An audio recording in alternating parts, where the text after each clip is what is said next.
Sarah Geronimo and Billy Crawford will be collaborating on a new song.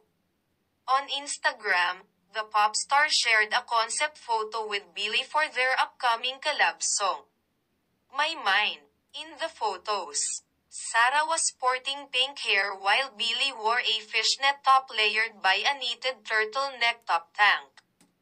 SG by BC, Sarah wrote in the caption accompanied by the hashtag Sarah Geronimo Billy Crawford Sarah GX Billy My Mind.